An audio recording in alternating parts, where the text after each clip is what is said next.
Secretary Anya joins us live this morning. Good morning, sir, and thank you very much for joining us. Good morning, Christian. Good morning to our listeners and televiewers. Okay, before we talk about the case of Cebu City, let's talk about this alarming data coming from the World Health Organization. The Philippines recorded the fastest increase over the past 2 weeks in terms of new COVID cases in the Western Pacific region. What are we doing? What are we doing wrong here? What's the problem? Are we actually taking control of this infection? Yes, as we increase our our testing capacities, actually we expected that more positive will turn out. But if we will look at the positivity rate, we are about 5 to 6% positivity rate. Our target is to go down to 3% and probably to 1%. Now, I think it's not also fair to compare with Singapore because Singapore is a very small country, small population. If you look at per population of 100,000, they have about 41 per 100,000, while we have about 7 point something per 100,000. So we are still doing okay, even way below global average.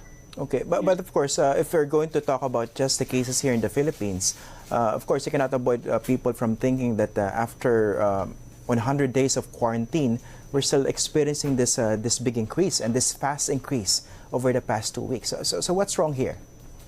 Well, if you can look at the figures, most of these positive cases, new positive cases, are coming from particular regions, Region 7, National Capital Region, and now Region 8. But for the rest of the country, we're doing good. In fact, most of the countries now are under MGCQ.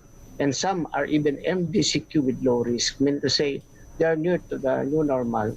But of course, it's hard to put an area into new normal because we have people going around, and unless we are able to really achieve zero cases for at least 28 days for a particular area, then we can say it's going really to new normal.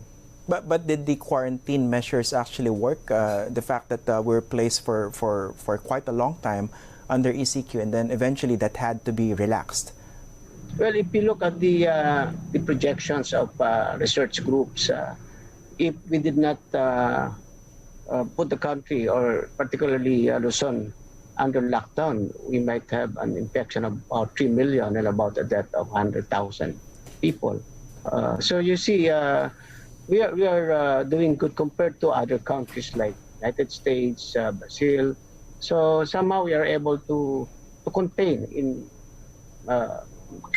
the whole country. But of course, National Capital Region and Cebu, we have to do more. Particularly in Cebu, it's now it's the epicenter now. It's compared to Metro Manila into area and population. Cebu has new 131 cases yesterday. So we have to do a lot of effort in Cebu. So Cebu City is now the new epicenter? Yes, more likely because of the rate of infection in Cebu City, just one city. So if you compare it to the National Capital Region, where we have 17 LGUs, for the new cases, we have 200. In Metro Manila, we have 356, while 131 in Cebu City. So you can just see the number. Okay, just to be clear, when you talk about the new epicenter, you're just referring to Cebu City, or are you also referring to the entire province? We're referring to Cebu City. Cebu City is getting a lot of new cases, and we are worried on the number of deaths also.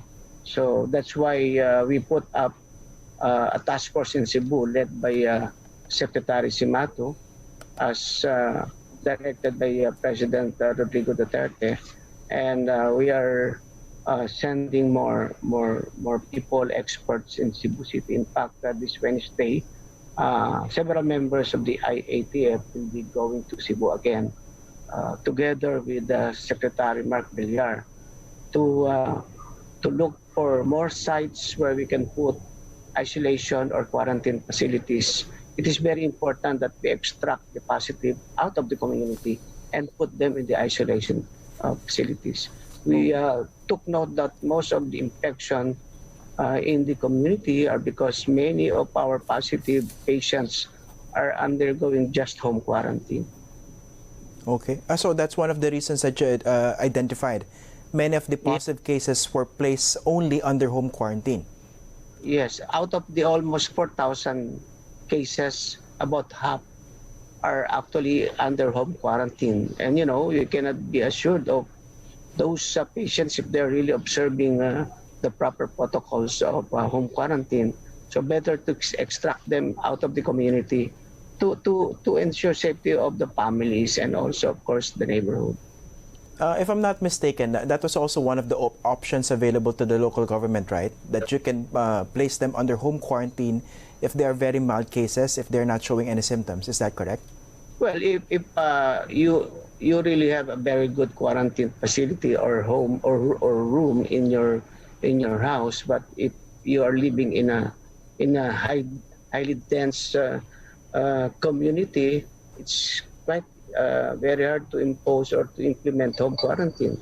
So better to just like what we are doing here in Metro Manila, we built a lot of mega treatment and isolation facilities.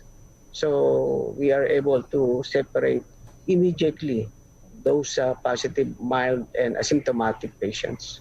So from now on, what is the direction as far as Cebu City is concerned? Every But single positive confirmed case would be placed under a quarantine, which is not a home yes, quarantine. That is the new direction yeah, now.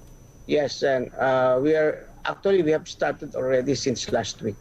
And then secondly, we are adding new health workers to Cebu City through the DOH. In fact, yesterday, the DOH sent 32 health workers, and they're broken down into 9 doctors, 10 nurses, and 13 aidmen, and more will be coming. And of course, we will build more isolation facilities. The armed forces and the PNP will continue to implement the strict observance of lockdown, and we also would like to enjoin and uh, ask the people to observe the health standards protocols. There are so many people violating the quarantine protocols, not wearing masks, not observing physical distancing. In fact, there was even a fiesta celebration the other day in Basak, San Nicolas. So we are going to file cases against the organizers for violating this quarantine protocol. Are you filing cases only against the organizers or also against the local officials who have jurisdiction over that area? The barangay captain and the police officer supervising that particular area, meaning the head of the police community center that has jurisdiction over the barangay, will be made to explain also. Now, of course, this was also floated or mentioned by President Duterte last week, complacency. So this is really one of the reasons why there's a sustained community transmission in Cebu City. People are complacent. Complacency and the eagerness to resume economic activities immediately. And of course, there are also LSIs. Cebu is one of the center of our country in terms of what you call that activities, economic activities, and as well as the hub for going to different areas. So there are so many LSIs, Ws that also arrive at Cebu. So those are the factors. And of course, in terms of the attitude of the people, there is the tendency to keep or hide the fact that they are infected, and they will only go to the hospitals when it is already too late, when they have severe difficulty of breathing. So that's why you can see in some hospitals patients die in a matter of 48 hours or even before arriving the ER. Okay, so these are the reasons that you've cited so far on why there's a sustained community transmission in Cebu City. Number one, home quarantine for a lot of those positive cases, lack of discipline and complacency, and of course, How about the fact that local officials are also equally to blame for not strictly imposing what was supposed to be a very stringent quarantine measure in the previous weeks or months? Well, in fairness to our local government officials, they're also doing their share. In fact, in the early days, Cebu had imposed the strictest quarantine procedure. It's very hard to go to Cebu, even to cross borders. But when we started loosening the classification, the people are too eager, and probably the LGUs were overwhelmed. That's why we have to help the LGUs. Mayor Labella is very cooperating, or very cooperative, and he has already imposed a lot of measures and provided assistance to the constituents. Remember that there was a time that the city government issued 250,000 quarantine passes. There are only 99,000 households or families, and you have 250,000 quarantine passes, then as if there is no quarantine at all. So what we did is canceled all those quarantine passes, and then just allowed only persons authorized to leave the residence, and likewise give one quarantine passes for every family. Okay. Now, during the time when many of the positive cases were allowed to go on home quarantine, did it also mean that many of the isolation facilities were left unused, or most of all of them were used? That's why many of the positive cases were asked to go on home quarantine. Well, actually, that was one of the what you call the loopholes that we saw. There are many isolation facilities, but they are not full. In fact, some are empty because it's more convenient to stay at home quarantine. But the problem is you are infecting people in the community. So now that's the one of the efforts that we are imposing now or implementing. Make sure that all positive patients, asymptomatic and mild, should be placed in the isolation facilities. Likewise, we would like to decongest hospitals. Those with just mild symptoms should be brought to the step-down facility, which is also an isolation facility. Okay. So we only want all those severe and critical cases to be at the hospital. Now, also Vicente Soto Memorial Medical Center is the designated COVID hospital. And we're thinking of the Talisay District Hospital to be another COVID hospital. So magpo-focus lang sila yung hospital to sa mga COVID patients. Okay. Finally, Secretary Anyo, so is it correct to say that somehow, because many of the positive cases were allowed to go in home quarantine, many of them ended up as silent spreaders of the virus during that period? And number two, are you going? Can we expect the deployment of more military troops in Cebu City in the coming days or weeks? Right now, I think we have enough forces now. Some of the reinforcements from Luzon already arrived at Cebu City, and we are now also employing drones to watch over the city for to apprehend violators, and it's very, very effective. The entire Cebu City, we have drones flying all around. Okay. So, of course, the other question is that many of them ended up as silent spreaders.